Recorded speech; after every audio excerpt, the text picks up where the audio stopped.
ये जो idea homogeneity का है कि मलयाली मुसलमान और बिहारी मुसलमान और बंगाली मुसलमान एक हैं, ये बिल्कुल गलत आइडिया है। जैसे कि हिंदू एक तरह के नहीं हैं। जो आंध्र प्रदेश के हिंदू हैं उनकी अलग कस्टम्स हैं, वहाँ मामा से, सगे मामा से भांजी की शादी होती है। बिहार और हरियाणा और यूपी में नहीं हो सकती। गांव में हंगामा हो जाएगा अगर कोई मामा अपनी भांजी से शादी करे। मसला यह है कि जो इक्वालिटी का आइडिया है वो चाहे एरिस्टोटल का आइडिया हो या हमारे कॉन्स्टिट्यूशन या दस्तूर या संविधान का आइडिया हो,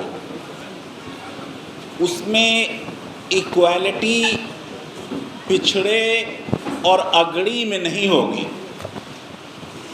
जो समाज के पिछड़ा वर्ग है या दबे और कुचले हुए लोग हैं, और जो समाज में, अगर मैं सुभाषनी अली जी हैं यहाँ पे, मार्क्स की टर्मिनोलॉजी यूज़ कर लूँ कि जो समाज में हैव्स हैं उनमें और हैव्स नॉट में इक्वालिटी नहीं होगी। हमारा अपना दस्तूर और संविधान ये कहता है कि समानता उन लोगों में होगी, मसावात उन लोगों में होगी जो एक से होंगे, यानी इक्वालिटी होगी अमंग्स द इक्वल्स। और जाहिर है कि ये हलाल खोर हैं या नट हैं या बढ़ई हैं या कलाल हैं, ये जो सैयद हैं और शेख हैं और पठान हैं, उनके इक्वल नहीं हैं। इसलिए लीगली स्पीकिंग भी इस बात की गुंजाइश मौजूद रहती है कि जो लोग एक से नहीं हैं उनमें आपस में इक्वालिटी नहीं होगी।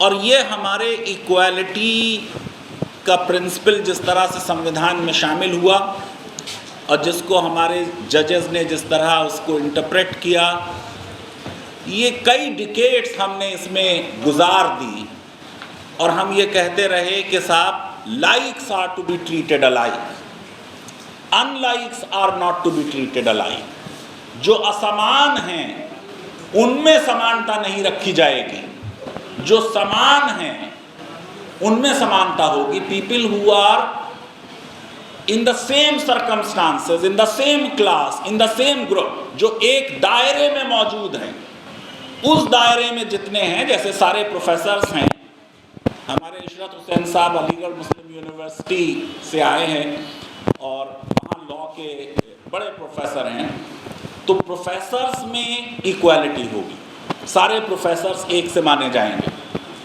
लेकिन प्रोफेसर जो है वो हफ्ते में सिर्फ 6 क्लास पढ़ाएगा, लेकिन उसकी जो सैलरी है वो 2 लाख होगी। और जो बेचारा असिस्टेंट प्रोफेसर है वो 18 क्लास पढ़ाएगा और उसकी सैलरी 50,000 या 60,000 हो। और कॉन्ट्रैक्ट वाले हैं। तो मेन मसला ये है कि जो हम इक्वालिटी को जैसे समझते हैं कि likes are to be treated alike, अगर ये तसव्वुर होगा कि समान लोगों के साथ समान व्यवहार किया जाए, तो फिर तो पसमानदा के साथ कभी भी समान व्यवहार नहीं होगा और कभी भी न्याय नहीं होगा। इसलिए ये इक्वालिटी का जो फ़लसफ़ा है, ये फ़लसफ़ा ही गलत है। इक्वालिटी का सही फ़लसफ़ा फॉर्मल इक्वालिटी नहीं है। इक्वालिटी का सही फ़लसफ़ा ये है कि लोग अलग अलग होंगे, उनके वो अलग अलग डिफरेंसेस कानून में और दस्तूर में एक्नॉलेज किए जाएं और उनके साथ अलग अलग तरह का व्यवहार किया जाए। ये सब्सटेंटिव इक्वालिटी का डॉक्ट्रिन है। मैं और आप एक नहीं हैं, हम अलग हैं। जैसे मर्द और औरतें अलग हैं लेकिन फिर भी इक्वल है, डिफरेंट बट इक्वल। तो सबसे पहले हमें ये रिकॉग्नाइज करना चाहिए कि हमारे समाज में अलग अलग तरह के लोग हैं। अंग्रेज़ों ने जो सबसे बड़ा इस मुल्क के साथ जुल्म किया वो ये कि हमारी जो समाज की डाइवर्सिटी और विभिन्नता थी उसको ख़त्म करके हमको ये समझाया कि सारे देश में एक ही तरह के हिंदू हैं या सारे देश में एक ही तरह के मुसलमान हैं। ये जो आइडिया होमोजिनिटी का है कि मलयाली मुसलमान और बिहारी मुसलमान और बंगाली मुसलमान एक हैं, ये बिल्कुल गलत आइडिया है। जैसे कि हिंदू एक तरह के नहीं हैं। जो आंध्र प्रदेश के हिंदू हैं उनकी अलग कस्टम्स हैं, वहाँ मामा से, सगे मामा से भांजी की शादी होती है। बिहार और हरियाणा और यूपी में नहीं हो सकती। गांव में हंगामा हो जाएगा अगर कोई मामा अपनी भांजी से शादी करे। लेकिन उन्होंने ये तसव्वुर दे दिया और इस तसव्वुर के नाते जो डाइवर्सिटी थी उसको ओवरलुक किया गया। ठीक कहा अली अनवर साहब ने, शायद आइडियली और थियोलॉजिकली ये बात सही हो सकती है कि शायद जितना बड़ा स्टेटमेंट इक्वालिटी के लिए इस्लाम ने किया उतना इस्लाम से पहले किसी लॉ ने नहीं किया या किसी मजहब ने नहीं किया। जो हज़रत का खुतबा हज है कि किसी अरबी को, किसी अजमी पर कोई फजीलत हासिल नहीं और किसी गोरे को और किसी काले को कोई फजीलत हासिल नहीं। जाहिर है कि वो एक इक्वालिटी का स्टेटमेंट है। लेकिन आपको मालूम है कि जिस तरीक़े से हमारा इस्लामिक लॉ डेवलप हुआ, हज़रत के दुनिया से विसाल फरमाने के बाद, हम अपनी वो जो ट्रेडिशनल ट्राइबल सोसाइटी की इनइक्वालिटीज़ थी धीरे धीरे करके सब ले आए। और हमारे समाज की न सिर्फ हिंदुस्तान के बल्कि अरबों में भी ये कहना कि साहब सब एक ही सफ़ में खड़े हो गए, महमूद और अयास, जैसे इकबाल ने कहा, ना कोई बंदा रहा ना कोई बंदा नवाज, बंदा साहिब व मोहताज सभी एक हुए, तेरी सरकार में आए तो सभी एक हुए। ये महमूद गजनवी और उनके ग़ुलाम अयास का जिक्र है। यकीनन नमाज पढ़ी होगी ज़रूर दोनों ने साथ में, लेकिन क्या खाना भी खाते थे साथ? ये तो कहीं मैंने नहीं पढ़ा। तो है मस्जिद के अंदर वो इक्वालिटी जितनी देर आप इमाम के पीछे नमाज पढ़ के खड़े हुए, वैसे कई जगह पे नहीं भी है।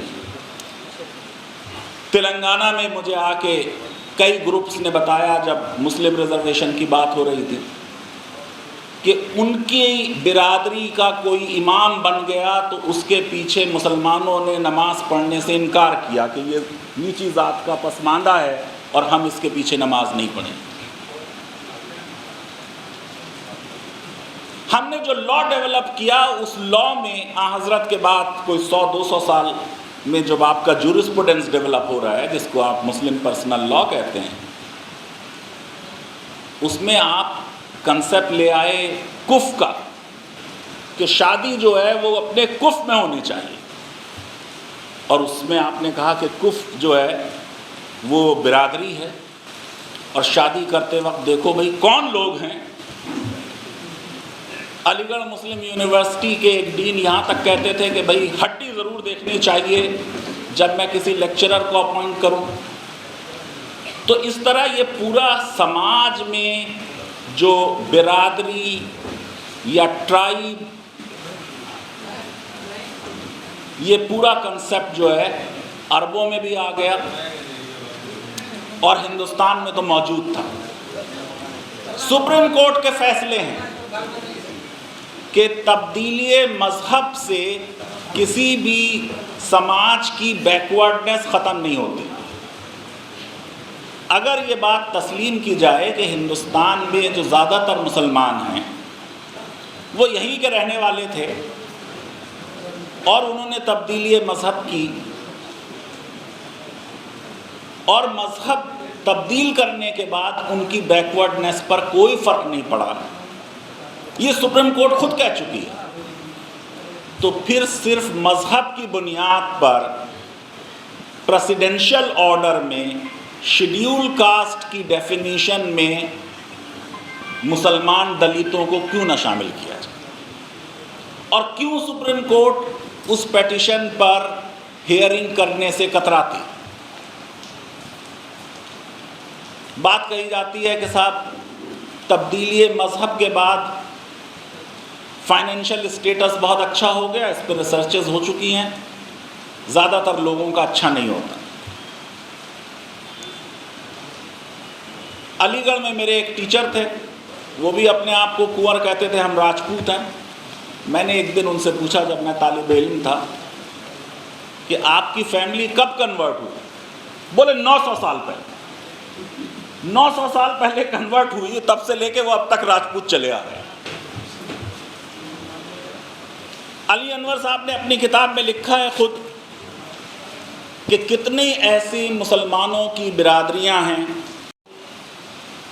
हिंदू भी हैं उसी बिरादरी के, उसी ऑक्यूपेशन के काम करने वाले, जो शेड्यूल कास्ट हैं, और मुसलमान हैं वो बड़ी मुश्किल से ओबीसी में शामिल हो पाए। बहुत अच्छी चीज़ लिखी पेज नंबर 81 पे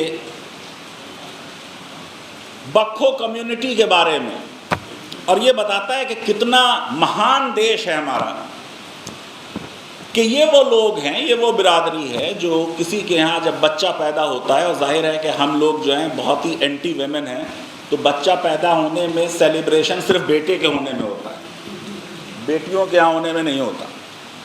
मेरा ज़ाती तजर्बा है कि अपने बारे में भी और अपने दोस्तों के यहाँ जब विलादत हुई, ज़ाहिर है कि ये ज़्यादातर विलादत अच्छे हॉस्पिटल्स में हुई, तो मैं आम लोगों की बात नहीं कर रहा हूँ, मैं उनकी बात कर रहा हूँ जो ऑफिसर्स हैं, डॉक्टर हैं, प्रोफेसर्स हैं। अगर गायनिकोलॉजिस्ट ही बाहर निकल के आपको बताती है, मतलब आपकी बेगम साहब अंदर गई हुई हैं लेबर में, ऑपरेशन थिएटर में, बच्चे की जैसे ही रोने की आवाज़ आई और अगर कोई नर्स बाहर निकल के आई तो समझ लें बेटा हुआ है, क्योंकि वो आते ही कहेगी बेटा हुआ। और अगर कोई नहीं आया आधे घंटे तक, तो वो लास्ट में बेचारी गायनिकोलॉजिस्ट आएगी और वो आपको बड़ी कंसोल करती हुई कहेगी लक्ष्मी आई है, चांद सी बेटी आई है, बेटे के लिए बेटा इनफ है, लेकिन यहाँ ज़रा सा कुछ बड़ी खूबसूरत बच्ची है। ये जो सवाल पूरे पसमानदा मूवमेंट ने रेस किया है, और वो जाहिर है कि वो सवाल भागीदारी का है, वो बैकवर्डनेस का है। जो एग्जाम्पल बक्खो कम्युनिटी की है, और 1901 की जनगणना में उन्हें आइडेंटिफाई किया गया एज दैट कम्युनिटी, और कैसी अच्छी बात है कि वो हिंदुओं के यहाँ बच्चा पैदा हो, और मैं ये समझ रहा हूँ कि वो बच्चा जो है वो बेटा होगा, तभी ये जाके गाना वाना गाते होंगे और तभी पैसे मिलते होंगे। तो जब हिंदुओं के यहाँ बच्चा पैदा हो तो वो जाके कहते हैं आ तो ललना कि सारी अयोध्या लगे सूनी एक ललना बिना। और जब यही लोग जो कि मुसलमान है बेसिकली, जब किसी मुसलमान के यहाँ बच्चा होगा वहाँ जाएंगे तो कहेंगे अजीज जिए मेरे नबी ये रसूल कि अल्लाह ने मुझे बेटा दिया। जब कास्ट आपके यहाँ ऑक्यूपेशन से रिलेटेड है तो वो ऑक्यूपेशन चाहे हिंदू करे या मुसलमान करे वो रेलिवेंट नहीं है, वो ऑक्यूपेशन रेलिवेंट है। और उस ऑक्यूपेशन के बिना जो एक ग्रुप के साथ लॉ करे वही दूसरे ग्रुप के साथ करे। एक और अच्छी एग्जाम्पल अली अनवर साहब ने किताब में लिखी कि बहुत सी मुस्लिम कम्युनिटीज़ और बिरादरियाँ हिंदू नाम रखते हैं। जैसे मैंने कहा कि ये अंग्रेज़ों का बड़ा जुल्म था कि उन्होंने कह दिया कि सारे मुसलमान एक तरह के हैं। हिंदुस्तान में ऐसे मुसलमान हैं जो 10 इनकारनेशंस ऑफ विष्णु को मानते हैं, और हिंदुस्तान में ऐसे मुसलमान हैं जो अभी तक शास्त्रिक हिंदू लॉ से, अनरिफॉर्म शास्त्रिक हिंदू लॉ से गवर्न होते हैं। यानी हिंदू उनसे गवर्न नहीं होते, लेकिन मुसलमान अभी तक शास्त्रिक हिंदू लॉ मान रहे हैं और अपनी बेटियों को हिस्सा नहीं देते प्रॉपर्टी। यही वजह है वैसे मानने की खास कि बेटियों को डिनाई करे। तो ये जो नट कम्युनिटी है, और सही है हम सब ने बचपन में देखा है, नट आते हैं वो हिंदू नाम रख लेते हैं, और वो हिंदू नाम इसीलिए रख लेते हैं क्योंकि उनका शेड्यूल कास्ट में नाम आ जाए। तो एक तरह की बेईमानी हो रही है, उस बेईमानी को ख़त्म करना चाहिए, क्योंकि हिंदू नट अनुसूचित जनजाति में शामिल हैं। मैं समझता हूँ कि मुस्लिम नटों को भी अनुसूचित जनजाति में शामिल किया जाना चाहिए। देश का संविधान जब ये कहता है कि मज़हब के बिना पर कोई डिस्क्रिमिनेशन नहीं होगा।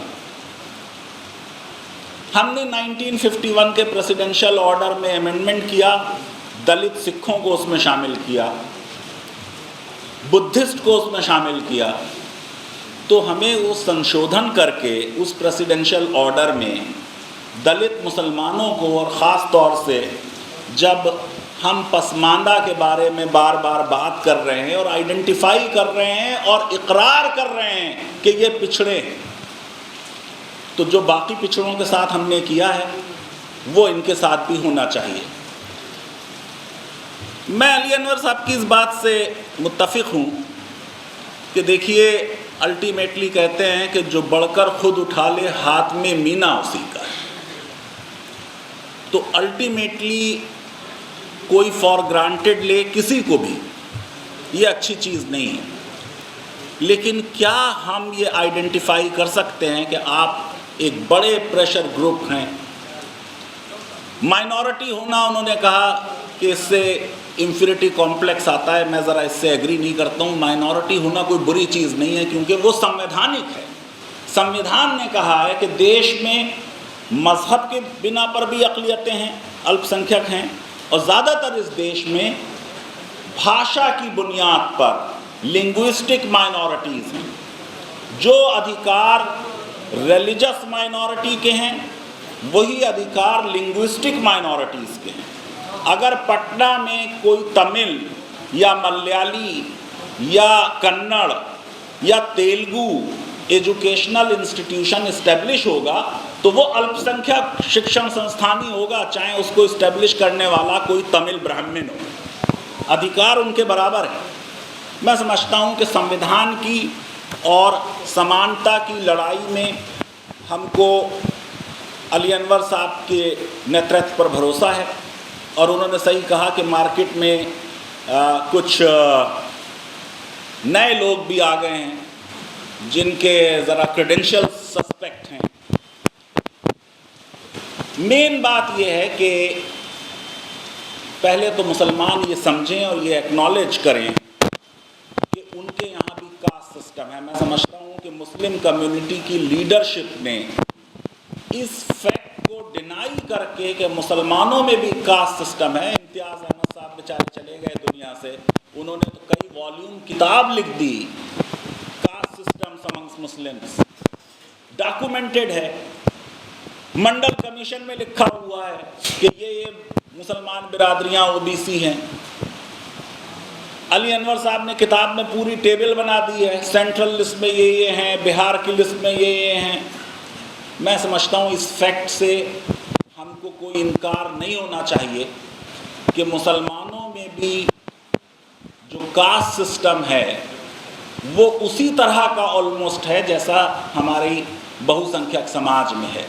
हो सकता है उसकी उतनी रिलीजियस सैंक्टिटी ना हो जितनी मनुस्मृति में है, या उस जैसी कोई बुक मुसलमानों में ना हो, लेकिन उसका मतलब ये नहीं है कि जो समाज है उसमें नहीं है। अक्सर चीज़ें ये होती हैं कि लॉ कुछ होता है और समाज में कुछ होता है। लॉ तो हमारे सारे औरतों के पक्ष में बने हुए हैं, लेकिन आपको मालूम है कि हर 4 मिनट में कोई ना कोई औरत इंडिया में इन लॉज द्वारा अब्यूज़ की जाती है।